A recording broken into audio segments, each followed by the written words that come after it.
ఈ చిరుచింతల గ్రామంలో డాక్టర్ బాబు జగజ్జీవనరావు విగ్రహాన్ని ఆవిష్కరించుకున్నాం. ఆయన ఇది ప్రధానిగా బలహీన వర్గాలు, బడుగు వర్గాల ఆశాజ్యోతిగా డాక్టర్ బిఆర్ అంబేద్కర్ గారికి సమకాలికులుగా అనేక సంస్కరణలు తీసుకొచ్చి అట్టడుగా ఉన్నటువంటి వర్గాలని పైకి తీసుకురావాలని చెప్పి ఆయన జీవితాన్ని దారపోసినటువంటి వ్యక్తి డాక్టర్ బాబు జగజ్జీవనరావు. ఆయన విగ్రహాన్ని ఈ గ్రామంలో పెట్టుకోవటం మంచి పరిణామం.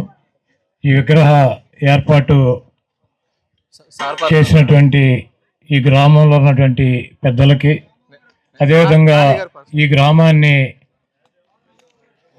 విచ్చేసి మన బాపట్ల పార్లమెంట్ సభ్యులు నందిగాం సురేష్ గారు ఆయన చేతుల మీదుగా ఈ విగ్రహాన్ని ఆవిష్కరించడం చాలా శుభదినం. బాపట్ల పార్లమెంటు సభ్యుడిగా పెట్టి బాపట్ల పార్లమెంటుకి గెలిపించినటువంటి వ్యక్తి జగన్మోహన్ రెడ్డి గారు. అతని కోసం పార్టీ కోసం పనిచేసేటువంటి నిరుపేదల్ని నందిగాంలో జెడ్పీటీసీ, ఒక యాదవ్ సామాజిక వర్గానికి సంబంధించినటువంటి జెడ్పీటీసీ, 1 ఎకరం పొలం ఉంది. అతనికి మన మైలవరం సీట్ ఇచ్చాడు. బీసీ వర్గాలకు సంబంధించినటువంటి వ్యక్తికి, ఒక సర్పంచ్కి, ఒక ఇందిరమ్మ ఇంట్లో ఉండేటువంటి ఒక సర్పంచ్కి ఒక ఎమ్మెల్యే సీట్ ఇచ్చాడు.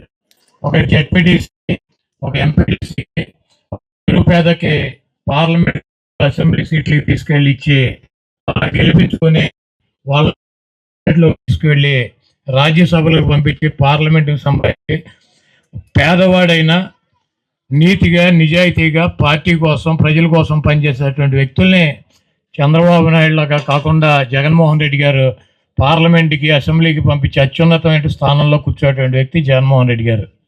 చంద్రబాబు నాయుడు గారిని చూసుకోండి, గుడివాడలో సీటు 200 కోట్ల రూపాయలకి అమ్మేశాడు. వాడెవడో ఎన్ఆర్ఐ, గుడివాడకు సంబంధం లేదు, వాడు వెళ్ళిపోయేప్పుడు 30 ఏళ్ళు 35 ఏళ్ళు అయింది.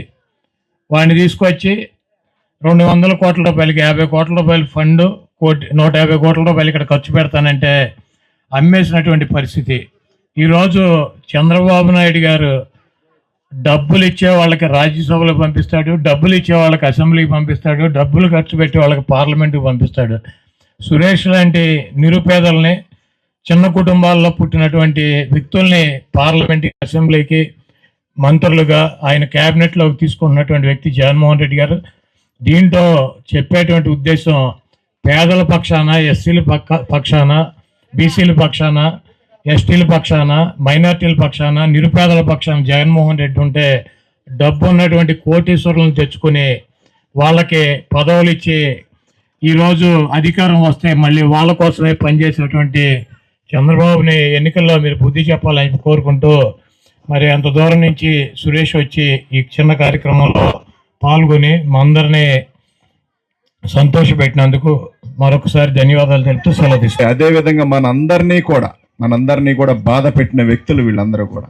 ఎందుకంటే చంద్రబాబు నాయుడు అనే వ్యక్తికి కావాల్సింది ఏంటంటే కోటేశ్వరులు, పెత్తందారులు, లక్షల కోట్ల వేల కోట్లు ఉన్న వాళ్ళతో మాత్రమే రాజకీయం చేస్తాడే తప్ప మనబోటి వాళ్ళని, అంటే మనలాంటి కింద స్థాయి వ్యక్తుల్ని ఏనాడు కూడా ఆదరించిన వ్యక్తి కాదు చంద్రబాబు నాయుడు అనే వ్యక్తి.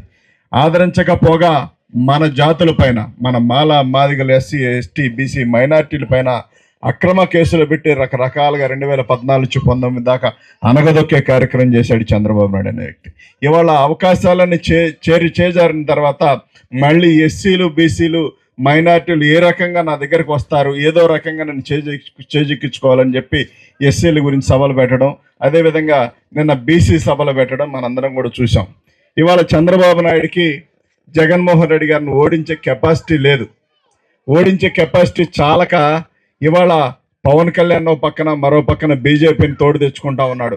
నిన్న చంద్రబాబు నాయుడు ఎమర్జెన్సీగా వెళ్ళిపోయి మరి ఢిల్లీకి వెళ్ళి రాత్రి ఎవరి కాళ్ళ మీద పడి ఏ రకంగా ఒప్పుకున్నారో మనకైతే తెలియదు, కానీ అక్కడికి వెళ్ళి బీజేపీ వాళ్ళు మాకు అవసరం లేదురా బాబు అని చెప్పి ఏ భారం లేనప్పుడు ఎవరు పిలవనప్పుడు కూడా ఎవరు తలవనప్పుడు కూడా పిలవని పేరంటానికి వెళ్ళి వాళ్ళ గుమ్మాల దగ్గర పడిగాపులు కాసి మళ్ళీ ఏం చేయాలని చెప్పి బీజేపీకి దగ్గరికి పరిగెత్తుకెళ్ళిపోయి కాళ్ళ వేళ్ళ పడి లెక్క వేయకపోయినప్పటికి కూడా మరో రకంగా మరి బీజేపీతో పొత్తు పెట్టుకొని మరి జగన్మోహన్ రెడ్డి గారిని ఓడించాలని చూస్తా ఉన్నారు. నేను అనేది ఏంటంటే వాళ్ళు జగన్మోహన్ రెడ్డి గారితో కాదు యుద్ధం చేసేది, మన జీవితాలతో, మన పిల్లల జీవితాలతో, మన కుటుంబాలతో యుద్ధం చేస్తా ఉన్నారు. ఎందుకంటే పేదవాడు పేదవాడుగానే మిగిలిపోవాలి. వాళ్ళు ఎప్పుడూ కూడా పాచి పనులు చేసుకొని ఇళ్లలో పాచి పనులు చేసి మేము మిగిల్చిన భోజనం మాత్రం తీసుకెళ్లాలనే భావం ఉన్న వ్యక్తి చంద్రబాబు నాయుడు. మనకు ఒకసారి మీరు అందరూ కూడా పరిశీలించుకొని మనకు ఎవరు కావాలి? మనకు తోడుండే నాయకుడు కావాలా, మనల్ని కించపరిచే నాయకుడు కావాలా? ఒకసారి గమనించుకోవాలి.